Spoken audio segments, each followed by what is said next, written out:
Ladies and gentlemen, good morning. Nicolas Vallant speaking, Yachting Art Magazine, for this live report from Paris on the Nautic 2019 in the Hall 4. I'm in front of a world premiere, the new Beneteau Antares 11, the new flagship of the Antarès range. Let's meet Robert Schaffer, powerboat coordinator at Beneteau shipyard. Robert, good morning. Good morning, Nicholas. So, Robert, a lot of proud at Beneteau. You unveil at Paris Boat Show the new flagship of the Antarès range, historical range in the Beneteau offer. Yes, Antares is a very beloved brand within the family of Beneteau boats, and we date back, I think this is over 47 models now and 40 years of history with the Antares range. So this is a very important day for us, and this is the launch of the new Antares 11, which is a new flagship of Antares range. What is the DNA of the Antares range? Well, that's very interesting. We have a lot of generations to look back on, and when the team started this new flagship, we revisited the older boats to pick out the lines and elements which has made Antares so successful over the years. And that you'll see in the DNA of this boat. Yes, first of all, when we speak of design, we see again the historical rear arch. Yes, that was a key element for us, was to bring the C-pillar curve so it's a continuous flowing line down to the back of the boat. And it's enhanced by the long tail that you now see on this boat for the additional weather protection, but it also lends itself and blends nicely into the overall flow of the boat. And then you see the line of the bulwark and the rubbing rail. There's always a nice arching, rising line, coupled with the very nice shaped windows in the hull.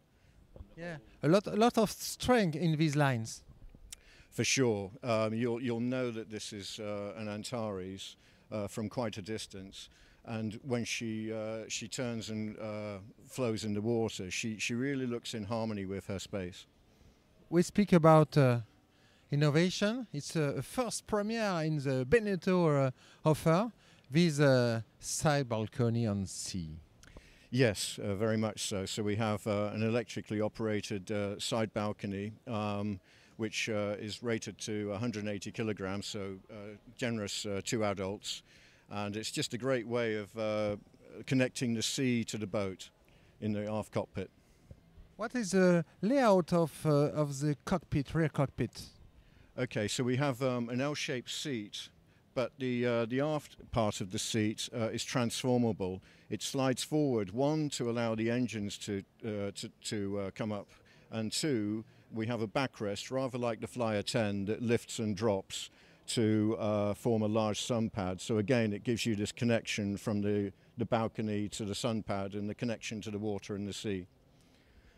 What about the front deck? On the foredeck, we have a sun pad which has got a lot of nice features around it. It has a bain soleil, adjustable headrests, and a really nice place to spend time on the foredeck. And to reach this front deck, you have a sideway.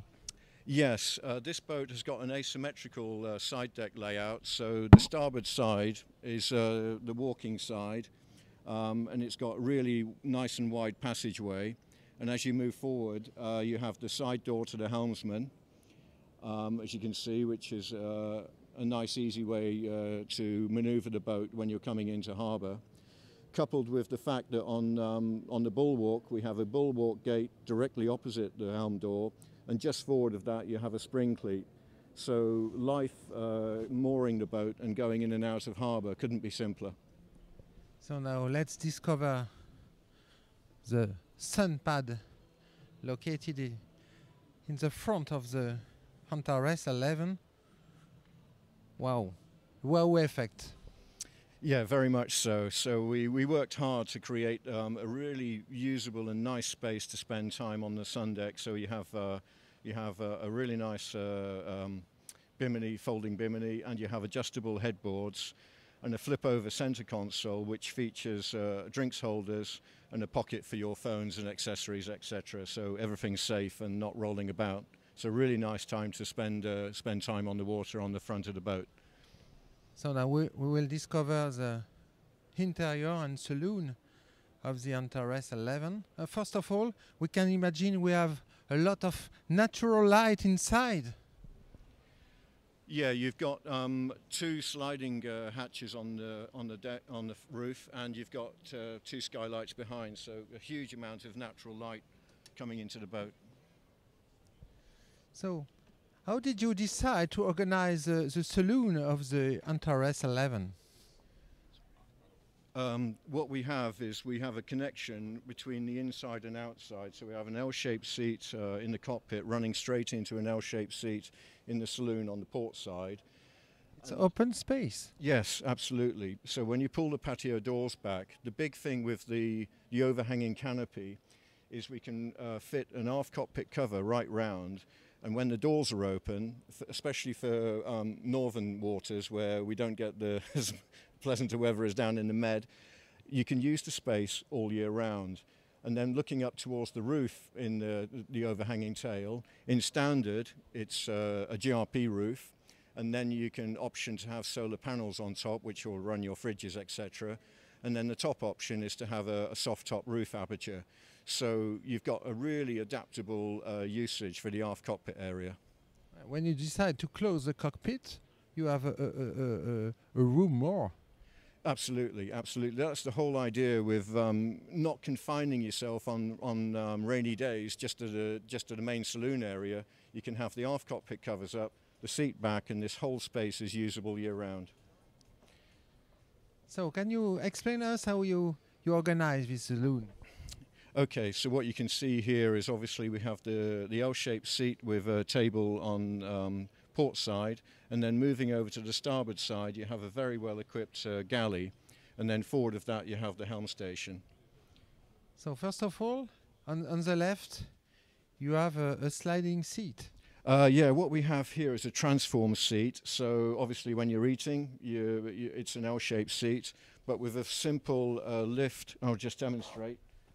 So let's show us how it works. Okay, so here we go. We just lift it up simply, and then we have a seat here. We have a couple of toggles here to lock the backrest in place, and then you've got forward-facing seats, so two people side by side, and close to the helmsman. So long passage making, you're up forward where the action is, and you're in communication with the helmsman. So a really nice feature. So now we will discover the different equipment of the galley opposite of the table. So on the left. Okay, so what we have here is we have a very well equipped galley with drinks holders or even oil bottle holders when you're cooking. Sink, gas, you can have electric in option. And underneath you've got shelving, microwave, fridge here, cutlery drawer. And then what you have here is back by the door some more storage and a pull-out bin. So a very what is very interesting, you have a lot of storage. It's so rare aboard boats. So yes, we have these overhead lockers as well. So for this is a really family boat where you can do extended cruising because there's plenty of space and storage space and preparation space with the worktop down as well. So we think a really nice functional space. So now what about piloting experience? We are aboard a family boat, two big outboard engine on the rear of the Antarès 11. What are the different engine you advise on this model? Okay, so the entry level is currently twin 250s, and then we go up to twin 300s. This boat, the prototype boat, has got twin 300s on it, and just before taking it to Paris, the team managed to get a quick run down on Ostroda Lake, and on her first dip in the water, she was up to 38 knots. So, and these are the current Suzuki 300 engines. The new engine's coming, a duo prop with a punchier torque band, so we're expecting to get very close to 40 knots when she's fully trialled. Wow! When we look at the dashboard, it's clearly inspired by automotive. For sure. We like a very simple, easy to function helm. As you can see, the position of the side door makes getting hold of the throttles and joystick in option very easy to do for handling. But everything's centered around the helmsman, so the steering wheel, compass, seat, all of the functionality is symmetrical to the helm and very easy to read and function. So now let's discover the front part of the boat dedicated to sleep. First of all, on the right, a special place. Yes, this is a utility space where you can fit out shelving. We've got options on a freezer initially for extended cruising. We'll have a fridge, or you can just have empty space because we have a lot of owners. There's a feedback that came from our swift trawler owners when they do extended cruising, that they like to have storage space for dry food storage, clothing, all sorts of things. So this space is really usable and functional to do as you want. At the extreme front, wow, the owner's suite with a great space feeling. Yes, one of the incredible things about this boat for her size is how low we managed to get the forward cabin berth. And that's key to the whole feeling of this forward cabin. So it's a fantastic size bed, plentiful storage, but it really breathes this space because the bed is so low. And this is for a boat this size, I don't think anything touches it in class for the actual feeling of volume and storage space. So for storage under the bed, can you open the storage under the bed? It's impressive, really. Wow. Yeah. So that's just one of the features, and then you can see we have overhead lockers, 6 overhead lockers, 3 per side, and then a very big wardrobe on the starboard side. And cherry on the cake, a private door to enter the bathroom.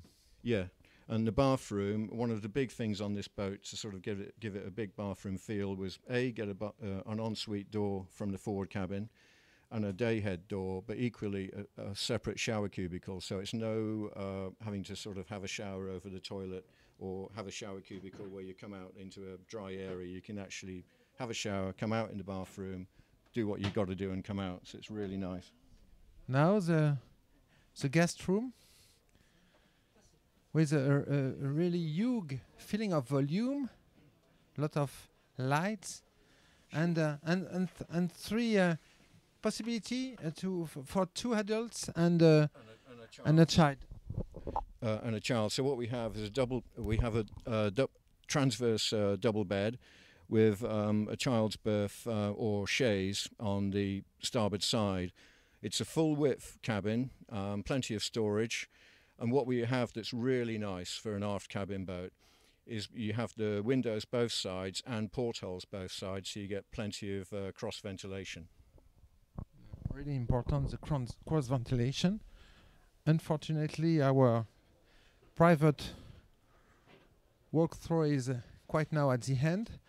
So the Antarès 11 outboard was presented 4 days ago. How was the boat received? Very well. We've had a lot of build and interest because there's so much love in the Beneteau family for the Antares range, and this new flagship, even her first drawings were creating a lot of interest with dealers and customers, and the reaction to her has been amazing at the boat show. So we're really pleased with her, and she's a fine addition to the Antares range and heritage. As a conclusion, Robert, that will stay between you and me. In the story of the Antares range, some inboard models had a great success. It was these were models with fly bridges. Could we imagine this new Antares 11 outboard equipped with a fly bridge? Yes, it has the potential, and I won't say more than that at this point, Nicholas. Thank you very much, Robert. Thank you, Nicholas.